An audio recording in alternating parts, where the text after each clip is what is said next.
तो ये जो स्ट्रेटेजिक डेप्थ की बात करते थे कि अफगानिस्तान हमारा बैकयार्ड होगा, अब जियोपॉलिटिकली बता रहा हूं, इनका एजेंडा ये था कि हमारा स्ट्रेटेजिक डेप्थ हम क्रिएट करेंगे और अफगानिस्तान हमारा बैकयार्ड होगा।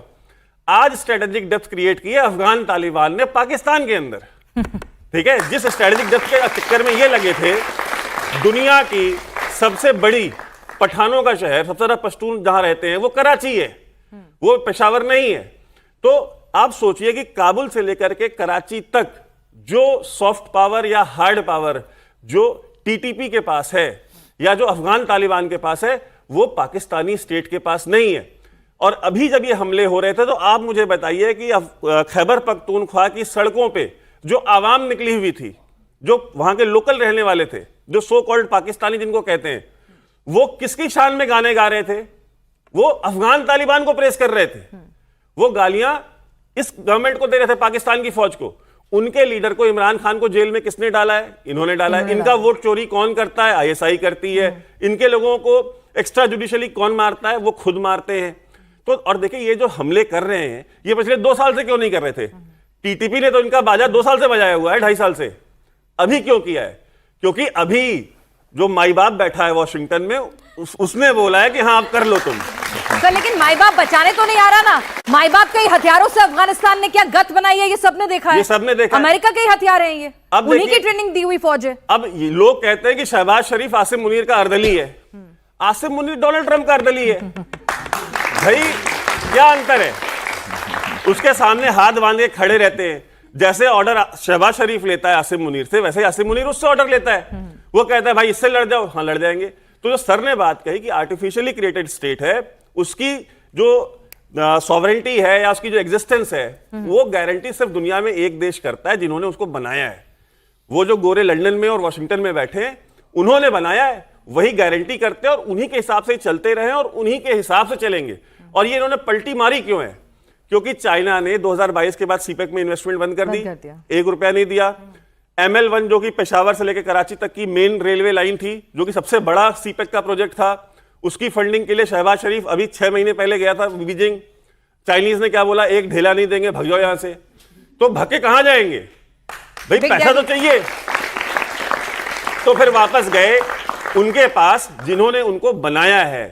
पाकिस्तान वेस्ट की नाजायज औलाद है, illegitimate child of the West. ठीक है, उसका अगर आप पाकिस्तान को पढ़िए, मैंने तो इतने दशक दे दिए उसको पढ़ते हुए, अगर आप पढ़िए, आप it will not make sense from anywhere.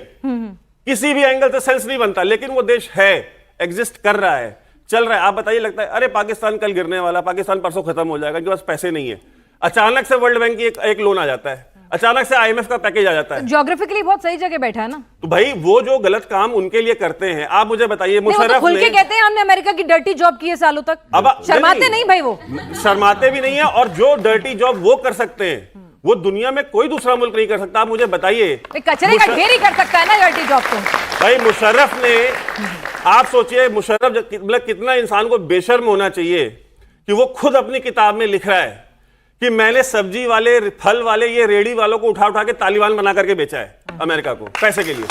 Sir उनकी छोड़ दीजिए ना, वो हमें मर्सिडीज कहते हैं और खुद को कूड़े का डंपर बताते हैं। तो ये तो अपने मुल्क को कोई खुद सोचता है, सोच के देखिए। तो ये आप समझिए ना कि आप, वो एक ऐसा मुल्क है जो वो काम करते हैं वो नहीं आप कर सकते। उन्होंने अपने 1 लाख जनता मरवा ली अमेरिका के लिए, 1 लाख जनता पिछले 20 साल में। आप मरवाएंगे? आपका एक आदमी मरता है, अगर 20 लोग पहलगाम में अगर मर जाते हैं तो आप उसके लिए युद्ध करने चले जाते हैं कि हमारे 20 हमारे नागरिक थे, तुम कौन होते हो उनकी जान लेने वाले। वो 1 लाख बंदा मरवा लिया उन्होंने अमेरिका की लड़ाई के लिए, ताकि अमेरिकन जो आर्म्स कंपनियां हैं उनके जो शेयर मार्केट में जो प्राइस है वो चलते रहे, अमेरिकन बिजनेस रन करता रहे।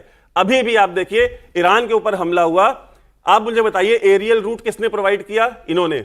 पसनी में जो बेस देने की बात कर रहे हैं, इस्लाम के नाम पर बना हुआ मुल्क इस्लाम के लिए ही खड़ा नहीं हुआ। आप नहीं देखिए, पहली बात, ईरान उनके लिए मुसलमान नहीं है क्योंकि वो शिया हैं। अच्छा, ठीक है, काफिर काफिर शिया काफिर के नारे पाकिस्तान में लगते हैं, दुनिया में और कहीं नहीं लगते। ठीक है, तहरीके लब्बैक पाकिस्तान में बनती है और ISI उसको फंड करती है और कैमरे के ऊपर पैसा देते हैं उनको और फिर वो लाहौर और रावलपिंडी और इस्लामाबाद में क्या करते हैं? और नहीं, वो भी उनकी मर्जी से करते हैं, उनके ही बगल बच्चे हैं। उन्होंने ये बेसिकली ये काम किया है एसआई ने कि भाई हम इनको आगे कर दें कि भाई देखिए डोनाल्ड ट्रंप को दिखाया कि हमारे यहाँ इतनी रेजिस्टेंस हो रही है इजराइल को रिकॉग्नाइज करने के नाम पे, हम उसके बाद आपके साथ खड़े हैं, तो थोड़ा पैसा और दे दो। थोड़ा पैसे और आ जाए। मतलब वो एक पंजाबी, आपको एक आखिरी बात, जो पाकिस्तानी पंजाब का सबसे फेमस गाना है, आप उस सोसाइटी को आप समझ लीजिएगा, वो सोसाइटी क्या है, वो मुल्क क्या है, और ये नेशनल कैरेक्टर है पाकिस्तान का, वहां के लीडरशिप का, चाहे आर्मी हो, चाहे ब्यूरोक्रेटिक हो, चाहे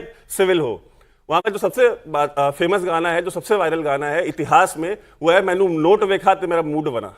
ठीक है।